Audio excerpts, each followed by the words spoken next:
Good evening, ladies and gentlemen. Welcome, everyone. Assalamu alaikum wa rahmatullahi wa barakatuh. I'm Ahmed Kailani. I'm your host for today's Qatar Landscape virtual business platform titled Opportunities and Projects Towards Qatar's Public Green Vision. This is one of many virtual business platforms that ACM, part of IFP Group, is launching in the region. If you want to know more details about our future one and the one that we are doing with different topics or in different regions, please feel free to check our website. It's also like to contact us and we will assist you in anything you need. Before introducing our speakers and going ahead, we would like to give a big thank to Raknor. That is actually our panel sponsor for today's meeting. We hope that in general, also everyone can benefit from Raknor amazing services and technologies and products that they're offering, and we can learn from them, and also vice versa, that we can learn from all of you about what is happening here in Qatar and to be updated with the opportunities that the landscaping industry in Qatar is actually going to offer us around the FIFA World Cup 2022. As I said before introducing the speakers, I also have some specific house rules that I want you to know about. The session will be divided into 45 minutes panel discussion and 15 minutes that is going to have at the end question and answer open to the public. So if you have any questions to any specific speaker or generic to anyone, please feel free to use the bottom at the bottom of the screen, to share with us in general the question needed. Also bear in mind that is actually good for us and we want to know your feedback. At the end of the webinar of this virtual business platform, we would like to have your feedback. You will receive a survey. Please just take 2 minutes of your time to give us your feedback, and so we can make sure that our future events are actually better, bigger, and nicer. So I would like to start by introducing the speakers. We have the first speaker, Noureldin Mohamed. She's a senior urban planning and design specialist, deputy head of strategic planning and studies unit in the general planning section, urban planning department of the Ministry of Municipality and Environment. We have Mr. Metwally, assistant executive director in ITQAN and Hamad Medical Corporation. Mr. Dimiter Kokalanov, founder of SDC from Sofia, Bulgaria. And then we have David Bannon, head of sales and business development from Raknor. And we have our star, our amazing friend and colleague, Mr. Philip Higgins, director of Venture Onsite, that he will be the moderator and he will be the one managing the panel itself. Thank you for your time. I hope you enjoyed this session. We will see you at the end of this, in general, virtual business platform. Now I will pass it to Mr. Philip. Thank you so much.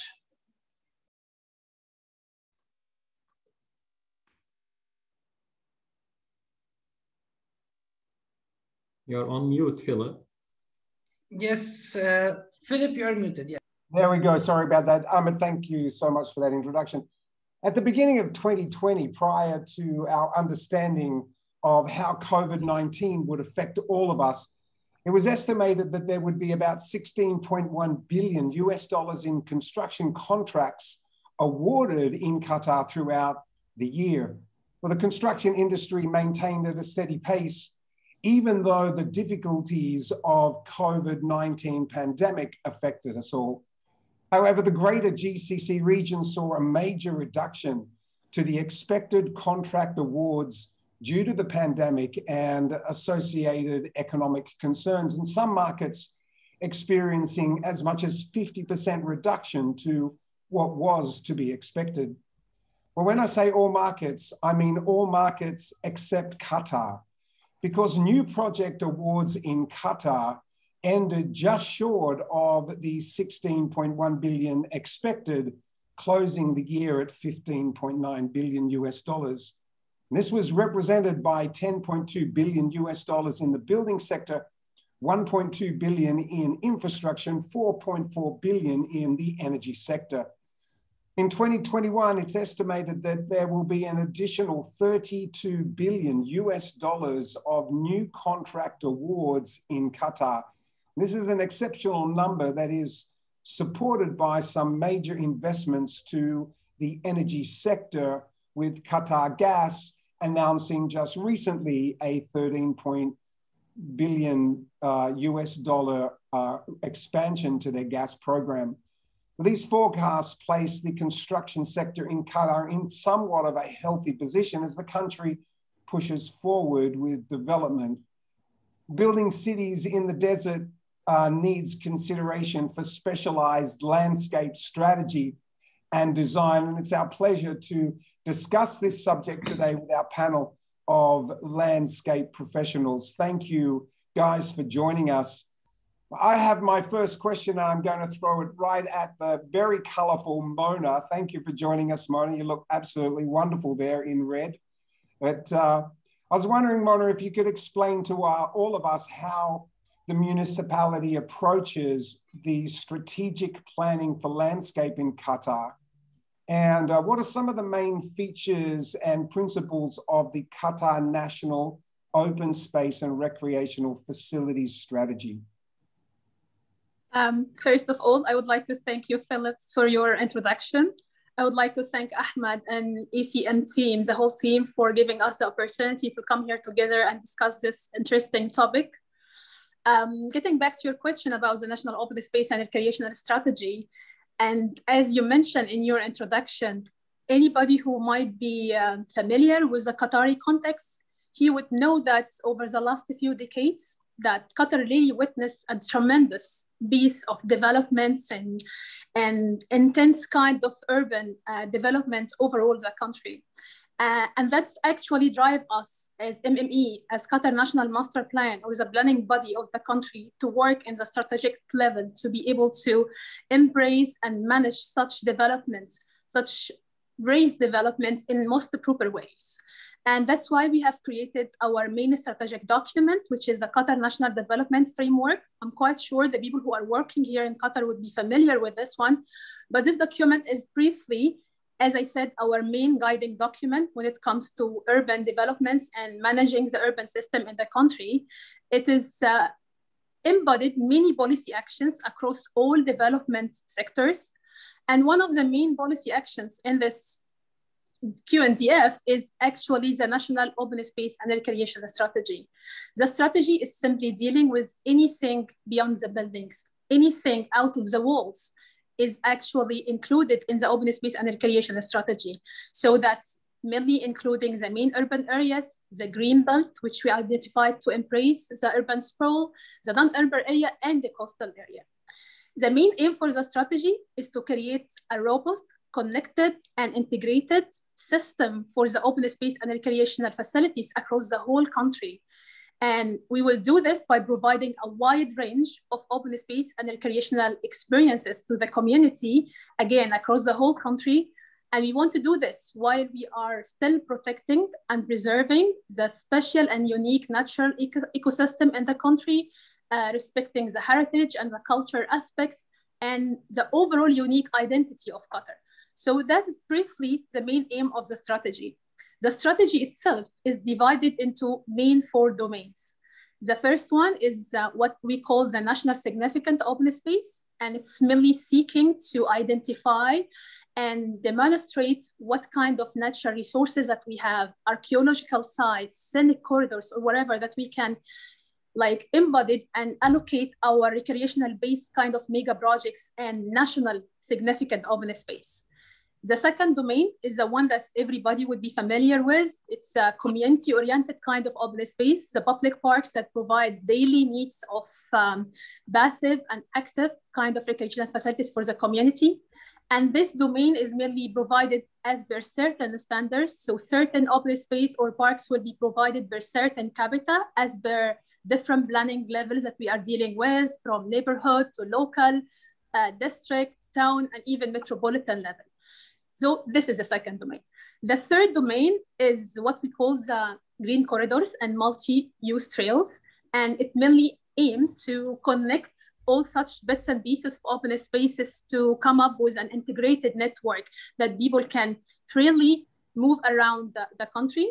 It's mainly for non-motorized kind of movements. We want to encourage more of pedestrian routes, more of cycling, more of equestrians or horse riding or camel riding, if we are talking about, you know, the outskirts of the metropolitan Doha. And the fourth domain is mainly the active, what we call the active open space or the sports facilities. And this domain itself is divided into two domains. The one that is more oriented to the athletic and international events, like what we have going on and what we'll host next year for 2022, the World Cup and similar kind of international sports events, and also the community-oriented kind of sports facilities that will encourage creating more active lifestyle for the community. So that's briefly the four main domains for the strategy. I don't want to take extra time explaining it and demonstrating it, because frankly speaking, every single domain will require a whole session of discussion to dig deep in details. So that's briefly the strategy. Thanks, Mona. It's very difficult to build a city in a desert and expect there to be greenery. It has to come from somewhere. But landscape, you know, is important to our environment. Dimiter, I was wondering if you could explain to us how is it viewed that landscaping would improve our lives?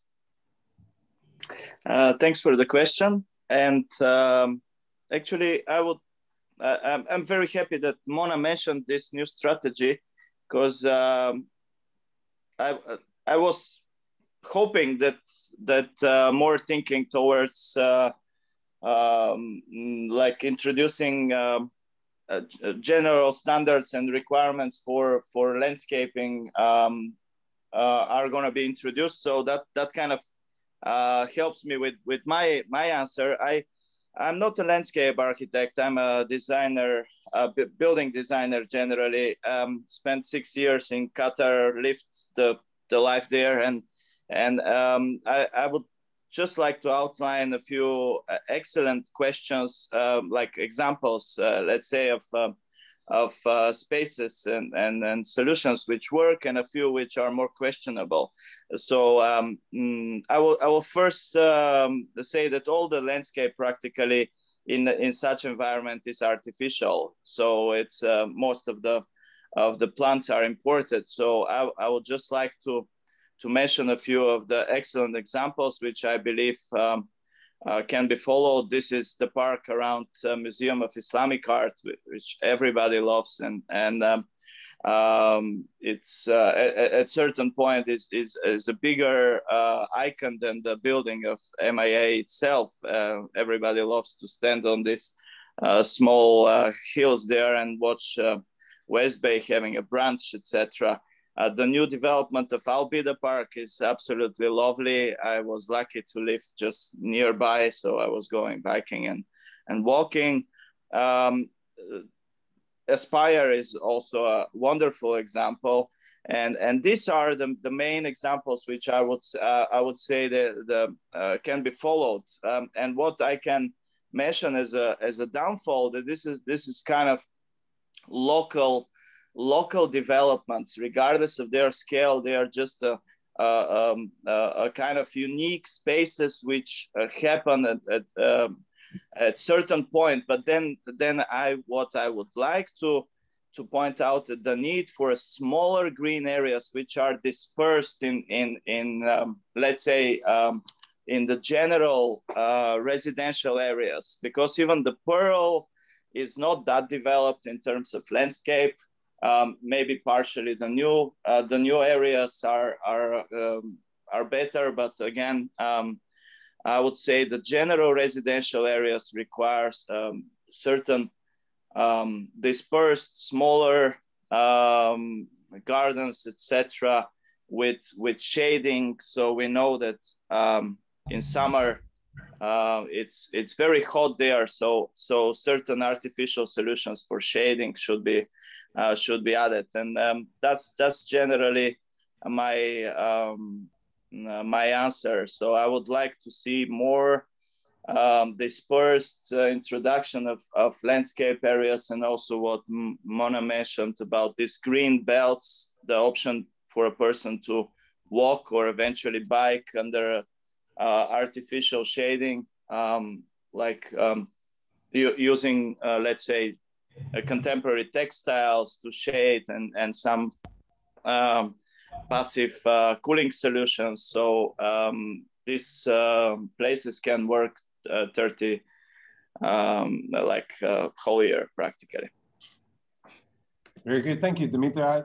I know the question was how is landscaping going to improve our lives, and I guess without landscaping, we would only have our home, our office, and a supermarket and a desert, and in this part of the world. And coming from Australia, the one thing that I miss, having lived here for 12 years now, is just that greenery. And it's very nice just to be a part of a beautiful park that has been created. And as you said, artificial. It's not, nothing's natural. Everything is made.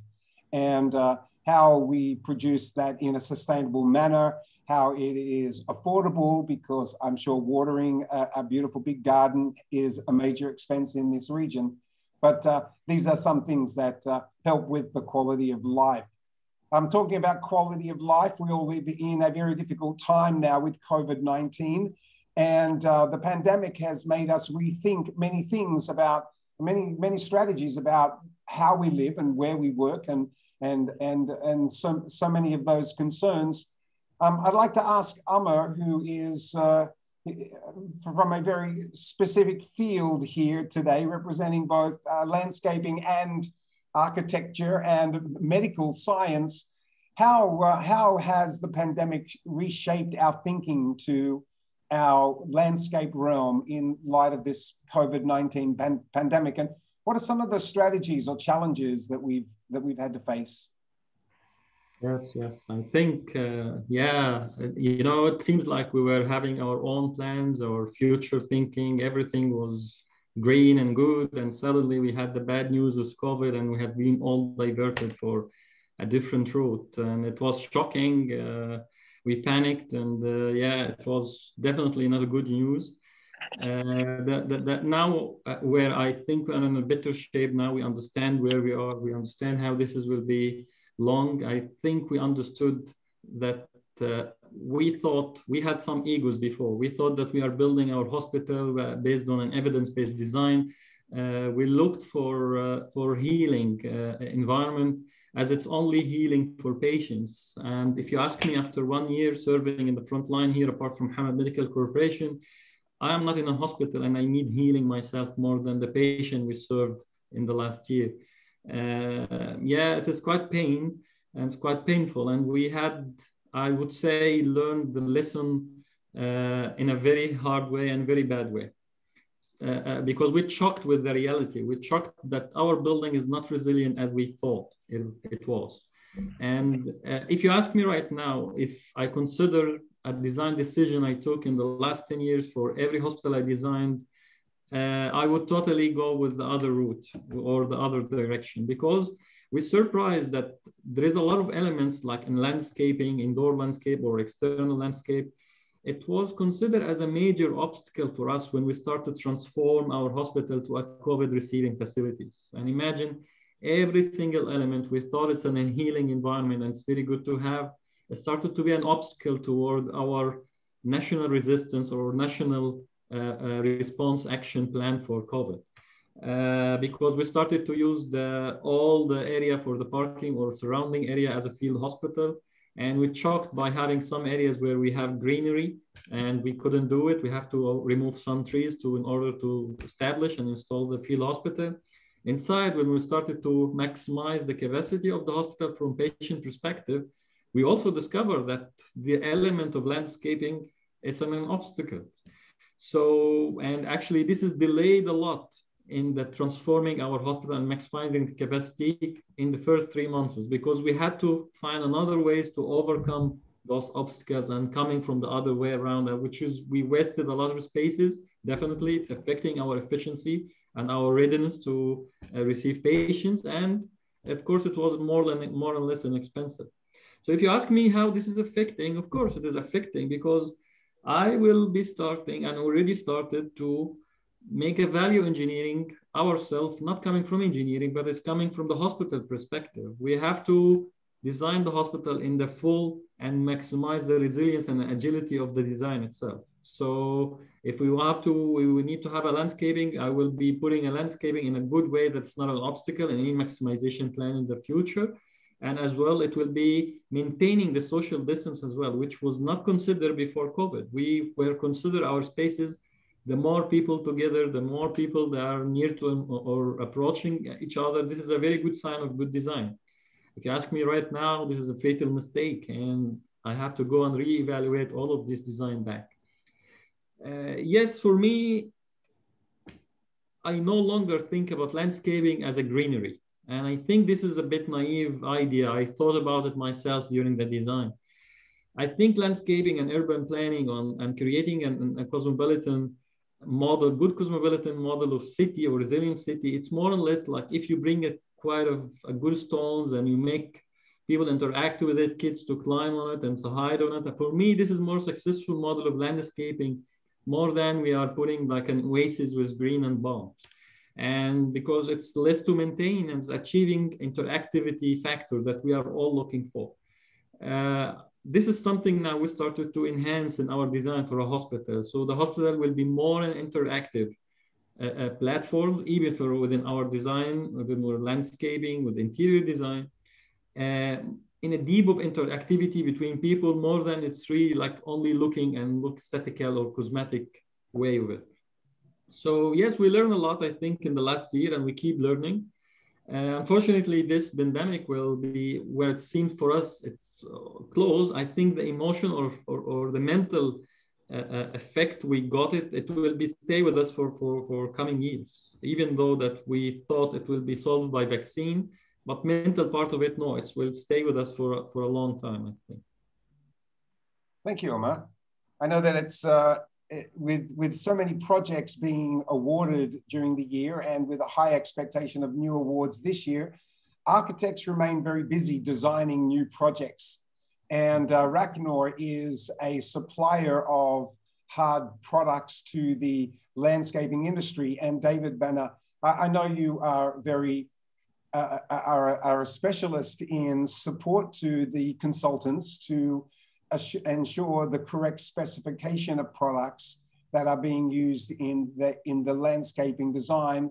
I was wondering if you could share with us some of the key considerations that you consult with in the specification and selecting hard products for landscape products.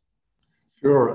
It's interesting to listen to Amar's comments earlier about how the landscape, if you like, has changed over the last year in terms of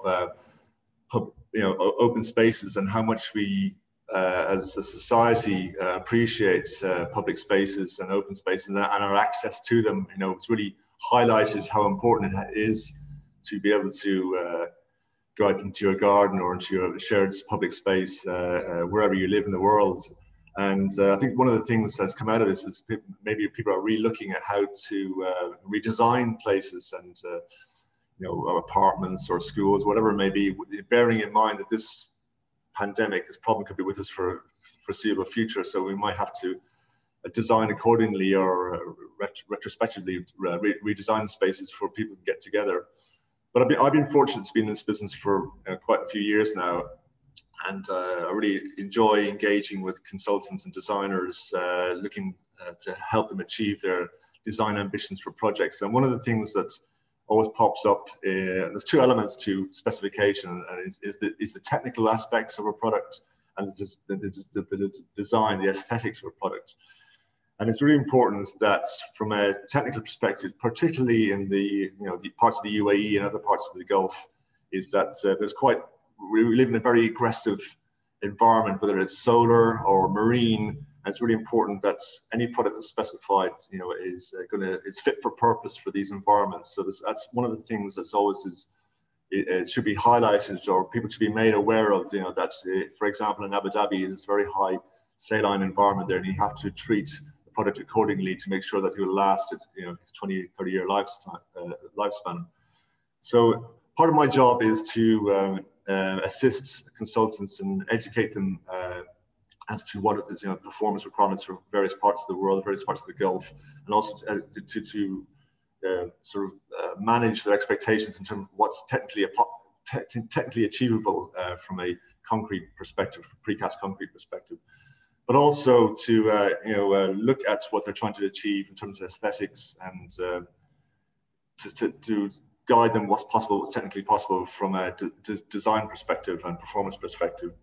But one of the things that is always is highlighted is that when a consultant specifies a product or approves a sample, it's really important that sample is carried through to the project stage, that when you specify a certain color and finish and so on, that what you get at the start of the project will be at the end of the project. You know, there's no sort of massive variations in batch colors and so on during the process. So it's important to, you know, from a manufacturing perspective, to make sure we fulfill that. Particularly, a lot of the projects out here are very big, so you have to gear up accordingly to be able to supply them.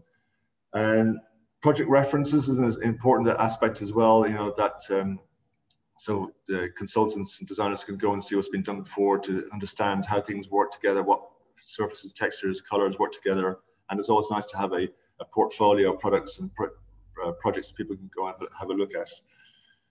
What else? From a specification is obviously that's whatever is specified and from a manufacturing perspective meets or exceeds the performance requirements. And just trying to think, one last point is, and that's also the last thing is the ability of a manufacturer to be able to supply a project. You know, it's great to be able to get somebody's a manufacturer to specify a certain color, but if they haven't got the capability to supply it, then that becomes a problem as well. So fortunately, in all these scenarios, you know, Raknor are well positioned. We've been in the business for over 40 years. We're part of the RAK government here. We're part of a bigger group of companies, quarrying companies. So we've got security of supply, great expertise, and great logistics ability to supply projects all over the GCC. It must be very difficult for you, David, delivering your samples. I guess they're pretty heavy samples, carrying them up and down architects' offices every day. Oh, we've got them into little veneers now, and so they're a little bit easier to carry around, and we can we'll always find a way. Very good, very good. Mona, what are some of does Qatar have a design guideline for landscaping? Yes, that's true. We have been working on creating Qatar National Landscape Design Guidelines. And as I mentioned earlier, from a strategic point of view, I do believe that the best approach is the up-down and bottom-up approach. We cannot only keep working on a strategic level as if we are crafting the clouds. We have to pave the way and ensure that everything can be applicable in the same manner or the way that we meant to create it right from the beginning. And that's why another policy action within the QNDF is meant to create Qatar National Landscape Design Guidelines. And this guidelines is mainly revolving around people, how to create spaces where people can enjoy, especially tailored for people. Because I think it is like a phenomena for the Gulf countries, all the GCC countries, they are mainly dominated by cars. People come like a second place when it comes to how they experience open spaces, frankly speaking. People here like their own Land Cruisers. Certain families, you may find like 3 or 4 cars in one family. So I think it's something that we need to change. We need to convince and show people that spaces are for people, different kind of people, starting from children, like teenagers, you know, people like us, active people, and even elderly people, everybody, people with disability, everybody should have ability and full access to the open space and enjoy it as per the function or the role that they want to perform. So that's why we focus to create the landscape design guidelines to ensure engaging people in their own city and let them have a free access to a wide range of open spaces, well-designed open spaces. And it is mainly dealing with landscape as a landscape urbanist, as an integral part of the city making process. And I like what Dimiter mentioned about the essential need for this kind of small parks and small open spaces in the city. And I do believe, again, the strategy outcomes is to create a sort of journey. How can we move from a private open space, like a courtyard or private garden, into a semi-private open space, and then semi-public to a wide range and wide sizes and wide experience of open space. That's what I'm aiming to be the final outcomes of the strategy. That's what we are working on. And again, in order to implement this, we need to have design guidelines for people. So that's what, again, will be the road for the landscape design guidelines. How can we provide shade? How can we make the placemaking? What kind of landscape elements should be included there? What kind of, I wouldn't say regulations, because design should be open for creativity, but at least to provide the minimum kind of guidelines that will ensure the best performance for every single element and space. to perform well for the community. So that's mainly the main features for the landscape design guidelines. And we want to make this while we're still preserving and protecting the valuable water, energy, and natural resources of Qatar, especially the arid climate that Qatar is having. So getting back also to one of the points that Dimiter and I think the other guys somehow mentioned, touch base to it, how can we be more sustainable? How can we use things in a more of, I would say, functional based rather than only beautification? How can we select the species and form our open space in a way to serve certain function without wasting our valuable water resources here in Qatar? So I know that you establish guidelines and the consultants would design a beautiful building with suitable landscaping according to the design. Then they go ahead and build the project, and a year or so later, the project is finished. The very last element is landscaping. And so I'm sure you face many challenges to ensure the execution of correct landscaping measures so that that building is totally finished. Is this something of a concern for you, or is the municipality putting in place the legislation or the accountability measures to ensure the building is finished from first brick to last tree? Yes, actually, there are many challenges in order to make such, I would say, optimistic kind of city image that we are seeking to reach. And of course, the regulations are creating a sort of regulatory framework and system to manage the landscaping and the open space provision and recreational facilities provision in the country is a challenge. And that's why we do believe we need to work at all stages. We need to work from a strategic level where we have, again, an integrated, holistic kind of network where things will be done as per like a sort of intense data assessment that really evaluating every single aspect that we have here in the country. And again, how to translate this, especially by creating a sort of zoning regulations, a package of regulations that will be, again, a guiding document for whoever will be involved in the implementation, whether we are dealing with certain stakeholders, governmental stakeholders, or certain developers for their own mega projects or even small scale kind of developments. We are dealing with many actually parties and many users, I would say. So we need to have a package of regulations that will enable and be like a main guiding document for whoever will be involved in this process.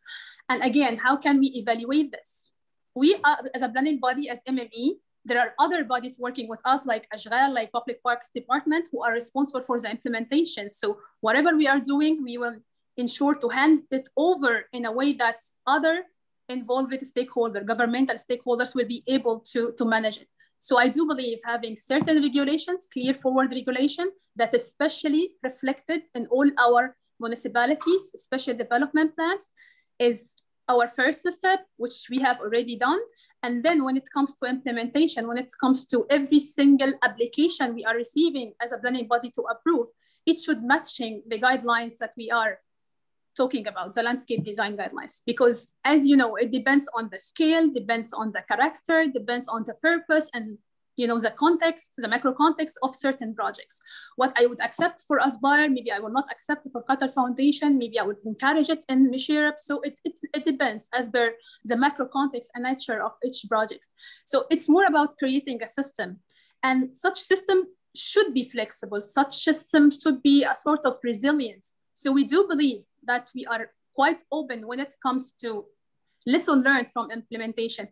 Planning is a dynamic process. That's the way I see it. It's really a dynamic process. So whatever we are facing and whatever challenges that we are having, we are learning from this to come back and try to revisit our regulation, revisit our strategic level to change it somehow to cope with such changes. Like, for example, what Amir said about the COVID-19 and its impact on the health agenda in the country. I think, again, health and the quality of life for people is one of our main objectives as a planning body of the country. And I do believe, yes, COVID-19 was like a shock, was like, I would say something that is not expected, wasn't expected in our master plan, but I still do believe it's like a big lesson learned.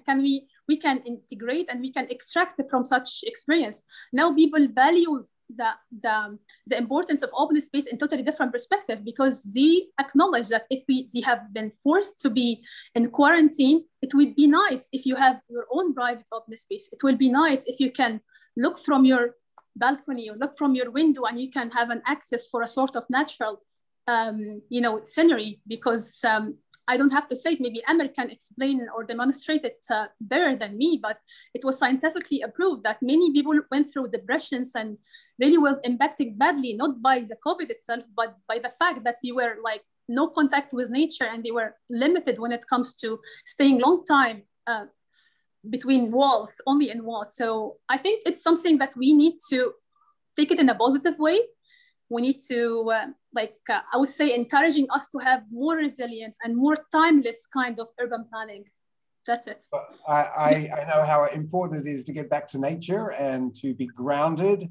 Yes. It's very rare that we take off our shoes these days. We live in our homes, we never walk on the sand, we never walk in the greenery.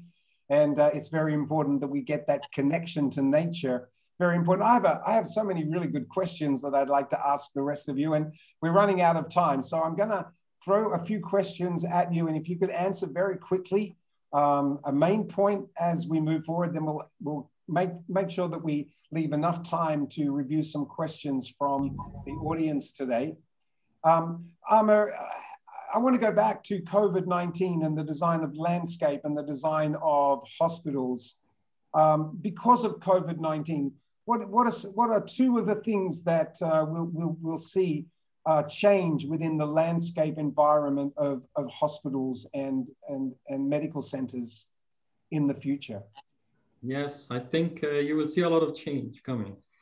And thanks also to the infrastructure it's developed by the country. Imagine we are privileged enough to have in our Hamad Medical Corporation campus here 2 metro stations. So basically, if you come to Hamad as your destination, your in fact journey started from the metro station. I have to prod all the way from the metro station door until you reach the hospital door in a shaded good way. And we are working on something to develop something like that. I think there is a big difference now, and we have to distinguish the difference between physical distance and social distancing. So we are building or we designing our facility at the moment in the way that we have a physical distance between visitors, patient. However, we're still allowing them for socially communicating, and this is very important aspects that I think it will add a lot of complex to our new designs for our new normal design of the hospital. Again, I think it will be more an interactives rather than it's static at cosmetics. So if it has an evidence-based design, it's stimulating communication and social communication between people. This is, again, we will start to see this changing. It will be agile. It will be definitely economically for operational. For me, as Mona mentioned, it doesn't make any sense to build a greenery parks in the desert. Really, it's very economically burden to maintain, and it doesn't make sense. So I think we saw very good examples of recently parks open and developed by the Ministry and Urban Planning Department, which is give a good indication for how Riot Park is not necessarily green. It's actually respecting the ecological conditions of Qatar, respecting the fact that we don't have much water. It's very economically to be maintained. So we started to see this, which where every one of us were happy. We are very happy to take this regulation and apply it in Hamad Medical Corporation new design and facilities, because this is a really approach. Maintenance, flexibility, agility, social communication, but physically separated, interactive design, a good journey for the patient started from the door of the metro station until the door of the hospital, and how I really can nurture this experience for him and put him in a good mood. So when he's coming to us in the hospital, the moment he is stepping from the hospital door, he is in a good mood. He's not like complaining from parking. He's not complaining from his walking between the cars. This is all something that we are now start to look for it. We start to develop, and I think we have a very good solution like parking. We start to apply a smart parking system for all HMCs So when you get your appointment, you will get it to the parking number, parking lot. You come, left your car, come in a good pedestrian walking between greenery or between interactives, water features. And the moment you step into us in the hospital, you're already in a good mood. So we continue this until you get the level of care that you receive, and then you go back home. And I think this is, again, started to be developed more and more now, and you will start to see, inshallah, in the coming facilities. Thank you so much. Dimiter, what are some of the challenges that we experience because of the harsh environment in Qatar when it comes to architectural and landscape design? Yeah, thank you for the question. Actually, I would like to start as in a way a bit as a dialogue with Mona and Amr, who were answering before me. And when I was listening to Amr, actually, I recalled the experience I had back in Qatar, where I had to design a private hospital. And as this was a new typology for me, I was almost like self-educating myself online and looking for examples also from the region and from Qatar. And I saw, I acquired certain plans of Hamad Hospital and some of Sidra. And I would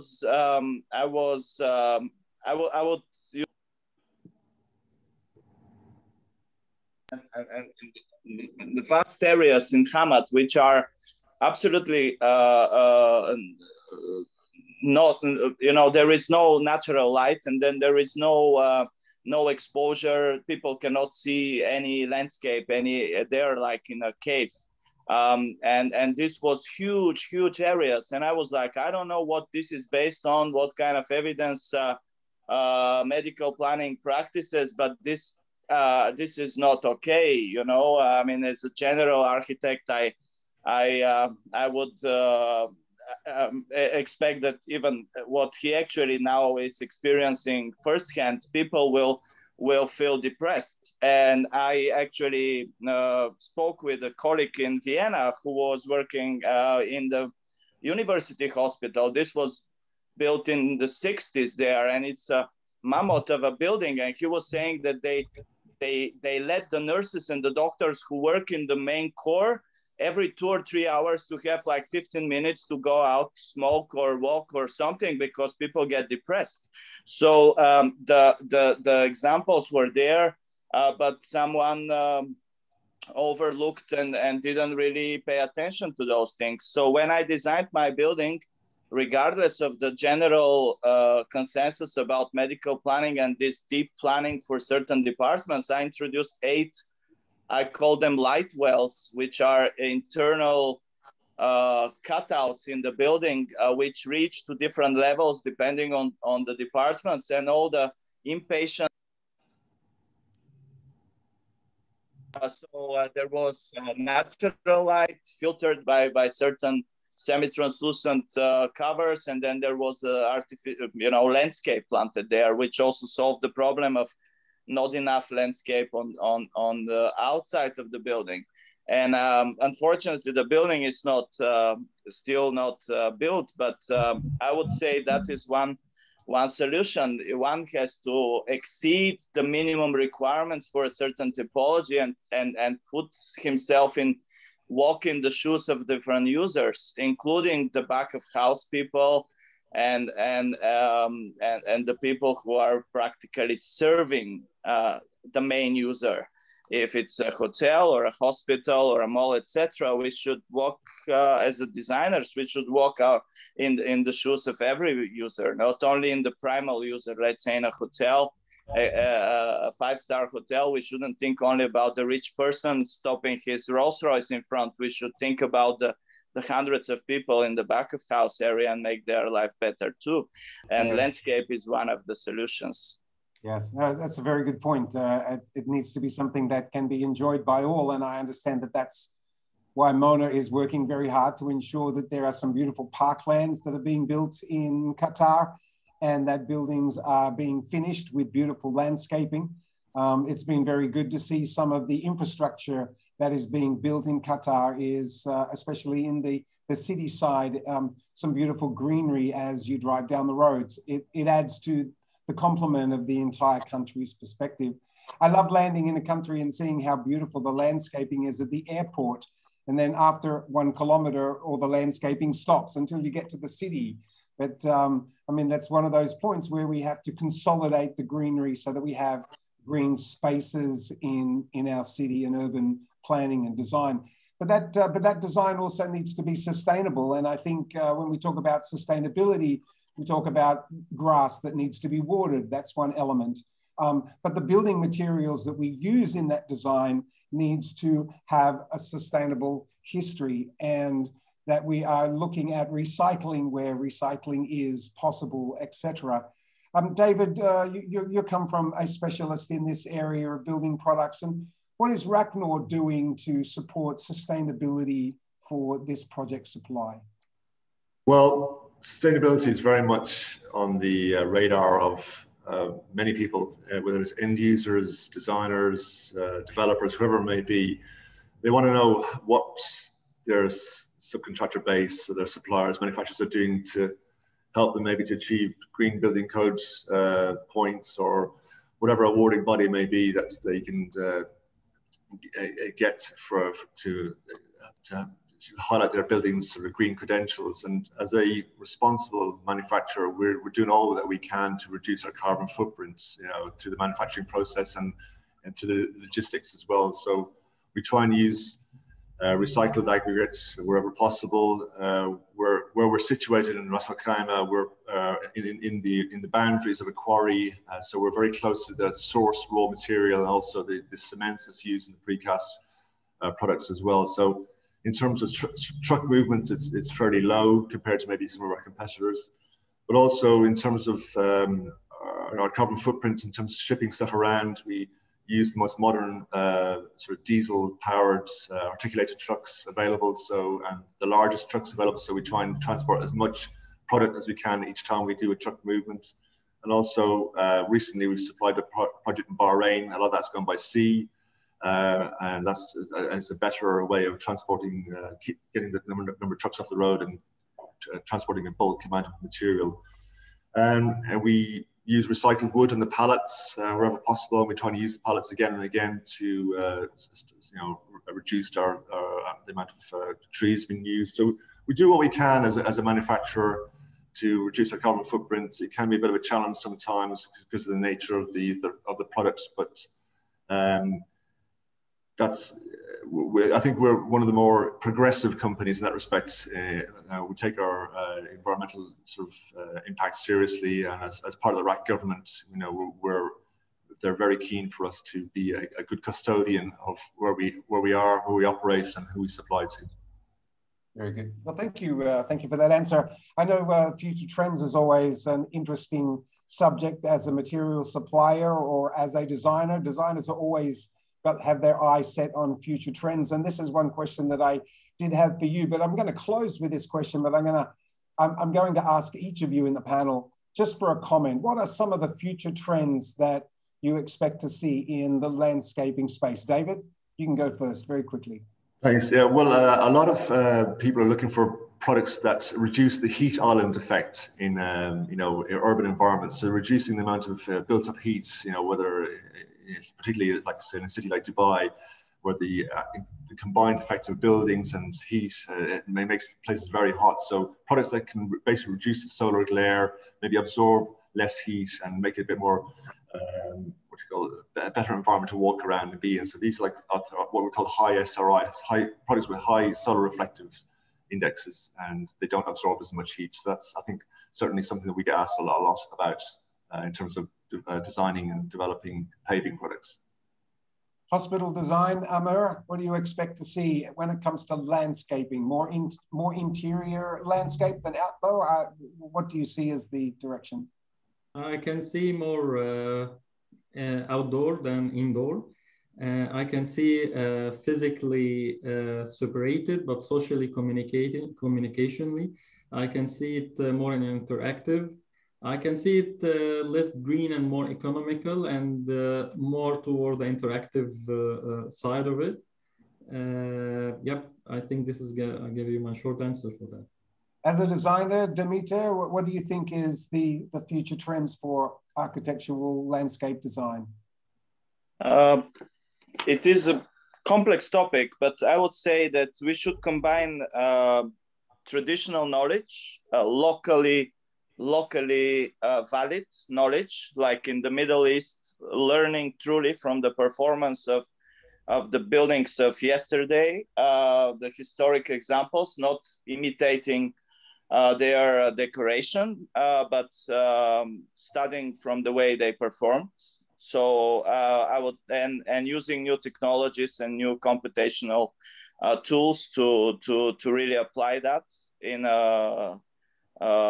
every scale. So I would say instead of masking the drainage pipes of ACs with Mashrabiyya patterns, we should learn from the Mashrabiyya as a cooling device, which was first and foremost a technical solution to cool down the water in the house, not the decoration. So I believe also local universities and institutions should gather local knowledge and not rely so much on international so-called experts, like bringing people from abroad, which are from a moderate climate, to do a master planning in Qatar. And if they have to do that, they should be consulted by local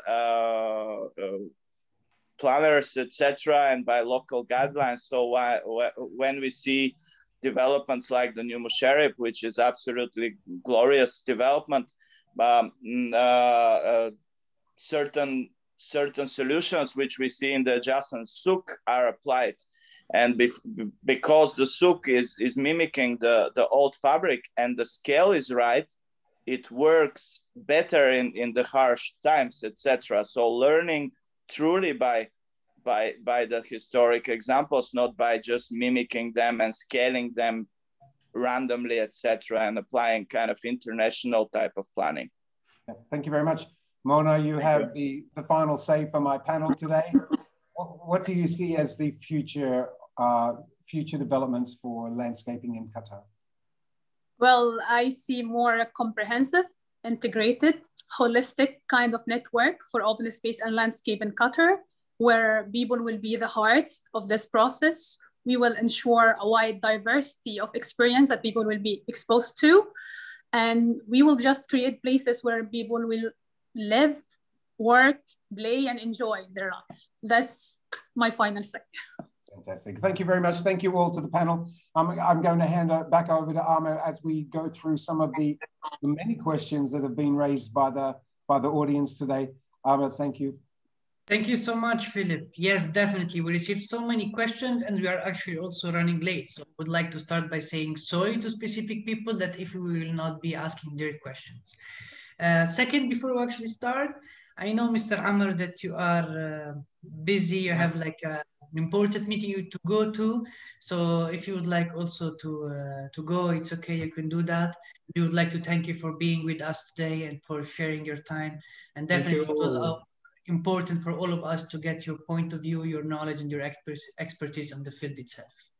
Thanks a lot. Really, I was pleased to be here, and I learned a lot from you all. Thank you. And thank you so much. Thank you. Thank you.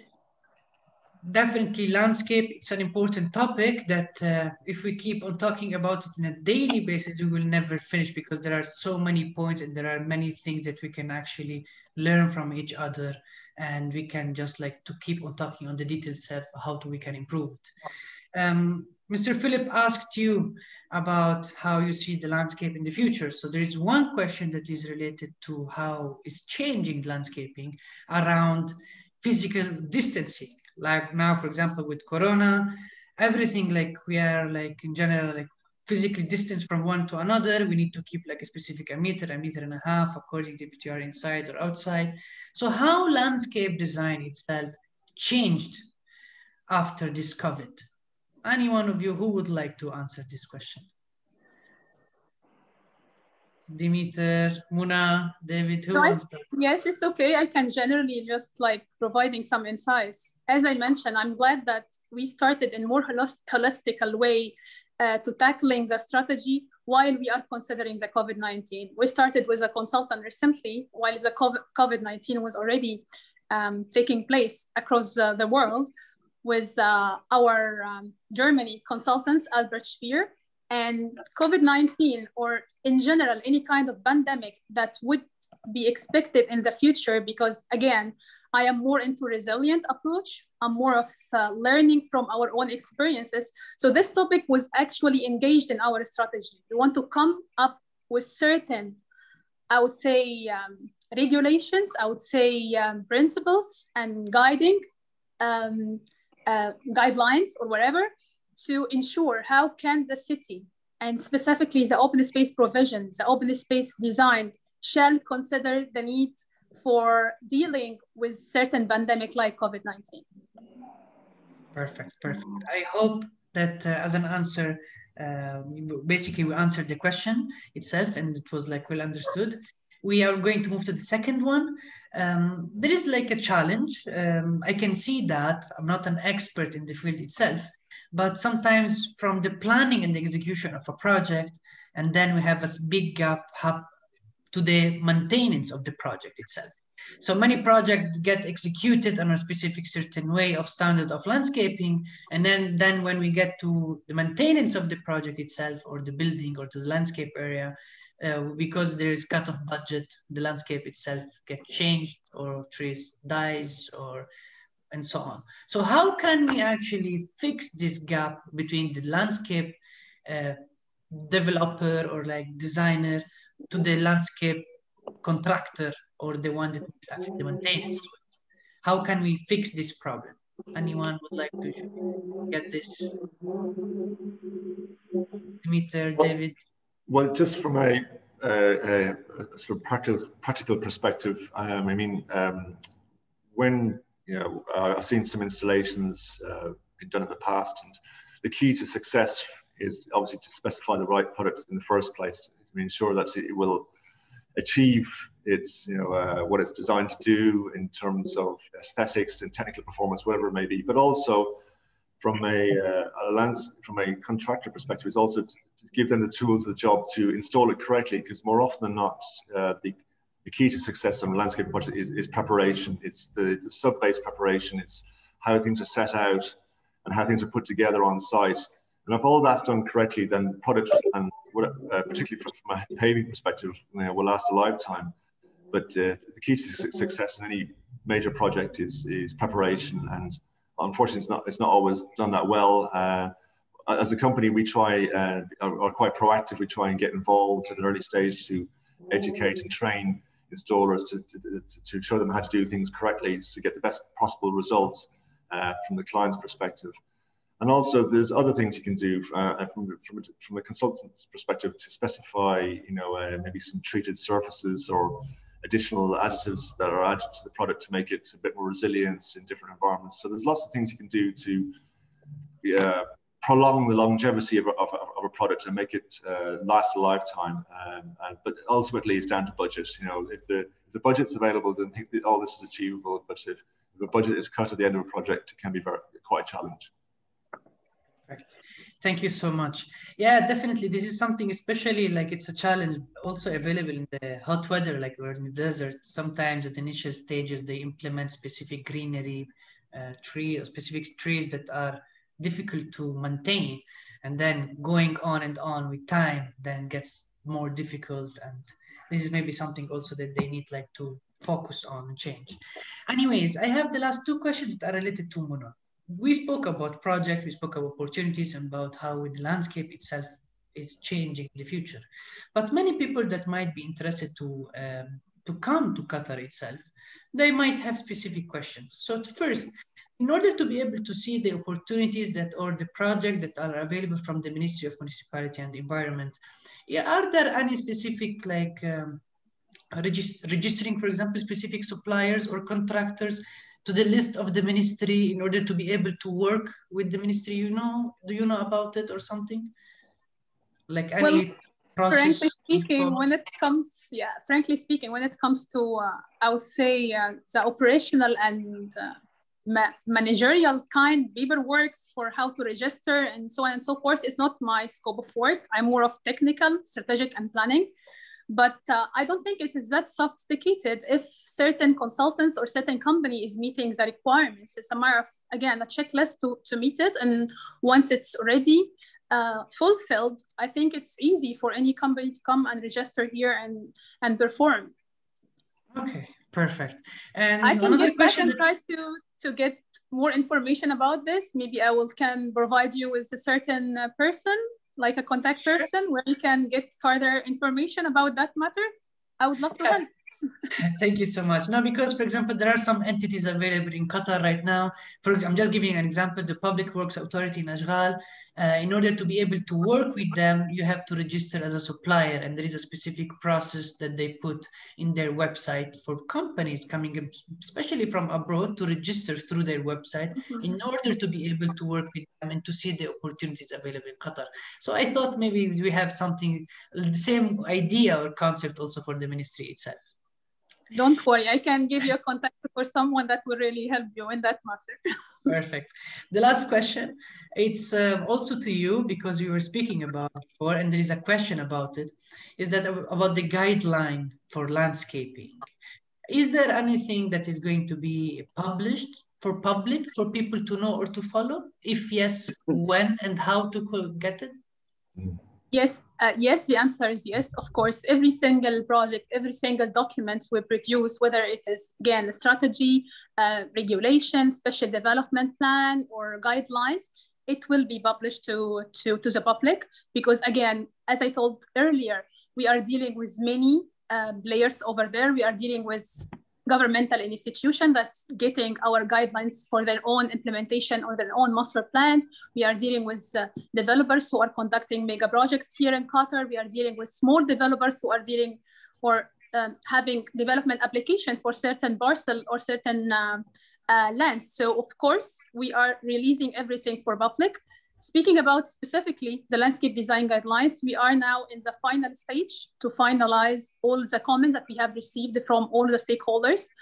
I think maybe within the next months, it will be technically finalized from our side and approved from my side, and then it will be raised for His Highness for approval. And once we get the approval, it will be published on our website. We have a Qatar National Master Plan website. I can share the link with you. You can find all the documents, all the strategies, all the regulations and guidelines we produce in Qatar National Master Plan. It is of full public access to the community, to the developers, to anybody, even the students in the college if you want to make certain research. So it is available for everybody. So I can easily give you the link, and once it's approved, I cannot give a specific time for approval because sometimes it takes, unexpected times for the higher authority to approve certain documents. So to be honest, I cannot give specific date for this, but for sure it will be approved soon. Yes. Yes. Definitely. Definitely something that is really important especially for the people that are outside or the companies outside of Qatar, for them to know and to see in general what are the guidelines for them to work and to use in order to enter in the Qatari market. Yes. I would like to thank all of you for taking time, for being here, for sharing your knowledge, your expertise. We definitely learned a lot. And if we can, as I said before, if we keep going, I'm sure there are so many details that we can learn all of us together. For the people that are listening now, this session was recorded, will be shared in our social media platforms. It will be shared with all of you guys for you to use or to share it in your personal accounts. That's it. You will receive the last thing, you will receive an email with a survey. Please. I know it's something that is small, but for us it's really important to get your feedback. Just tell us, what do you think? If you want us to improve, or if you have any suggestion about any specific topic. If you have any question or if you have any concern, my name, as I said, is Ahmad Kailani. Email address ahmad.kailani@ifbqadar.com. If you have any concern or any request, please don't hesitate to ask me or to send it to me. Thank you, Mr. David. Thank you, Muna. Thank you, Dimiter. Thank you, Mr. Philip. Thank you. Look forward, inshallah, for the next time. Thank you. So, Bye. Bye-bye. Bye-bye. bye.